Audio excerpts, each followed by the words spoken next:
Hi అండి, welcome to our channel Hasni tailoring. అందరు ఎలా ఉన్నారండి? బాగున్నారా? మేమైతే చాలా బాగున్నాం. మీరందరూ కూడా బాగుండాలని కోరుకుంటాను. ఈరోజు వీడియో ఏంటంటే డబల్ పాదం మీద థ్రెడ్ పైపింగ్ని ఎలా స్టిచ్ చేసుకోవాలి. అయితే మరి వీడియోలోకి వెళ్ళిపోదామా? అంతకంటే ముందు మన ఛానల్ ఎవరైనా ఫస్ట్ టైం చూసినట్లయితే ప్లీజ్ మన ఛానల్ సబ్స్క్రైబ్ చేసుకోండి. ఎవరికైనా యూజ్ అవుతుంది అనుకుంటేనే వీడియో షేర్ చేయండి. వీడియో నచ్చితే ఒక లైక్ ఇచ్చేసేయండి.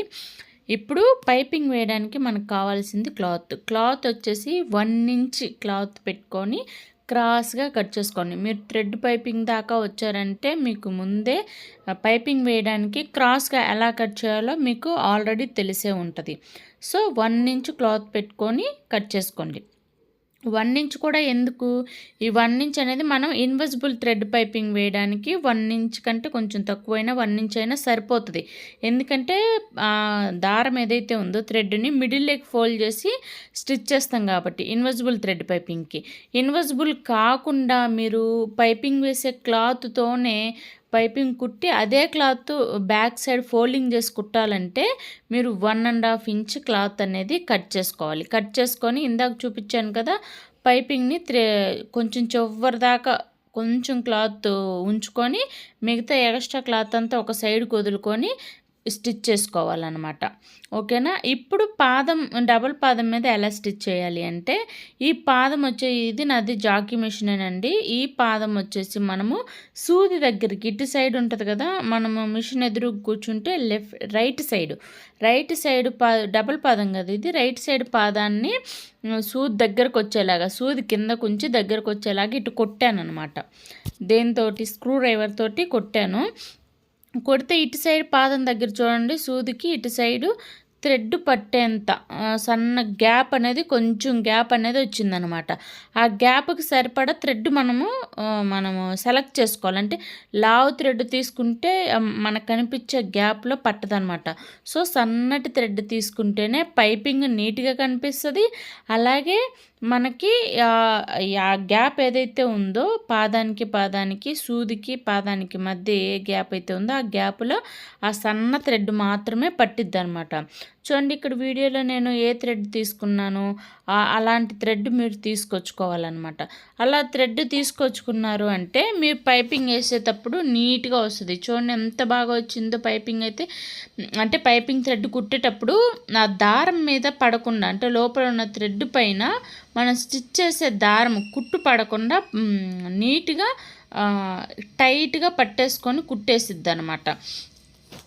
అట్లాగే మీరు కొంచెం మందంగా ఉన్న క్లాత్ అయితే మటుకు మీరు ఇట్లా ఫోల్డింగ్ చేసేటప్పుడు కొంచెం సర్దుకుంటా, రఫ్ చేసుకుంటా దారాన్ని క్లాత్ లోపల ఎడ్జ్ దాకా సర్దుకుంటా స్టిచ్ వేసుకోండి. కొత్తగా స్టిచ్ చేసే వాళ్ళైతే, ఆల్రెడీ డబుల్ పాదం మీద స్టిచ్ చేసే వాళ్ళకైతే వచ్చేస్తుందండి. చూడండి ఎంత నీట్గా వచ్చిందో థ్రెడ్. అసలు ఎక్కడ లూజ్ అనేదే రాకుండా, థ్రెడ్ పైన స్టిచ్ పడకుండా నీట్గా వచ్చేస్తుంది అన్నమాట.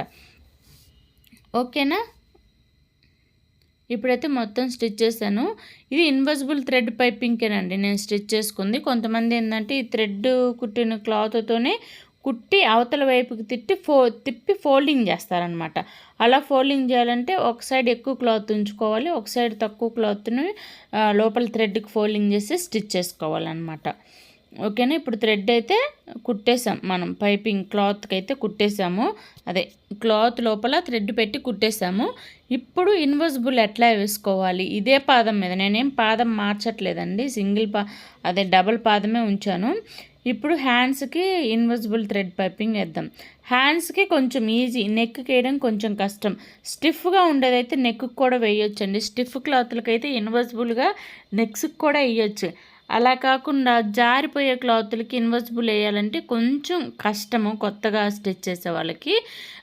నెక్కి కొంచెం జారిపోయే క్లాత్లకి నెక్కి వేయాలి అంటే ఇన్విజిబుల్ కాకుండా, ఇప్పుడు మనం హెమ్మింగ్ చేస్తాం కదా, హెమ్మింగ్ చేసే పీసులు పెట్టేసి అట్లా నెక్ పీసులు వేస్తాం కదా, ఆ నెక్ పీసులు వేసేటప్పుడే ఈ పైపింగ్ థ్రెడ్ అనేది పెట్టేసి స్టిచ్ చేసుకోవచ్చు. అది ఎలా స్టిచ్ చేయాలి అనేది నెక్స్ట్ వీడియోలో చూపిస్తాను నేను. ఇప్పుడైతే హ్యాండ్కి స్టిచ్ చేస్తాను. మీకు తెలిసే ఉంటుంది, పైపింగ్ దగ్గరకు వచ్చారంటే హ్యాండ్స్ మెయిన్ క్లాత్ ఎలా పెట్టుకోవాలి, లైనింగ్ క్లాత్ ఎలా పెట్టుకోవాలి అనేది తెలిసే ఉంటుందండి. ఒకవేళ తెలియకపోతే నాకు కామెంట్ చేయండి, నేను ఇంకా క్లారిటీగా చెప్పడానికి ట్రై చేస్తాను. ఏం లేదండి, మెయిన్ క్లాత్ని సీదా పెట్టుకోవాలి, లైనింగ్ క్లాత్ని ఉల్టా పెట్టుకోవాలి. మనకు కనిపించే వైపు సీదా మెయిన్ క్లాత్ మీద, లైనింగ్ వచ్చేసి ఉల్టా మనకు కనిపించేలాగా పెట్టుకోవాలి. అంటే లోపల మనం చంక పీసులు వేస్తాం కదా, ఆ ఖర్చు మనకు కనిపించేలాగా లైనింగ్కి పెట్టుకొని ఇప్పుడు స్టిచ్ చేసేటప్పుడు ఏం చేస్తారంటే, మీరు ముందే ఖర్చు వదులుకొని ఉంటారు కదా, 1/2 ఇంచ్ అని, 2 పాయింట్స్ అని, 3 పాయింట్స్ అని, మీరు కటింగ్లో ఎంత ఖర్చు స్టిచ్ చేసుకోవాలని వదులుకుంటారో అంతే ఖర్చుతో పాటు పెట్టుకొని స్టిచ్ చేసుకోవాలి.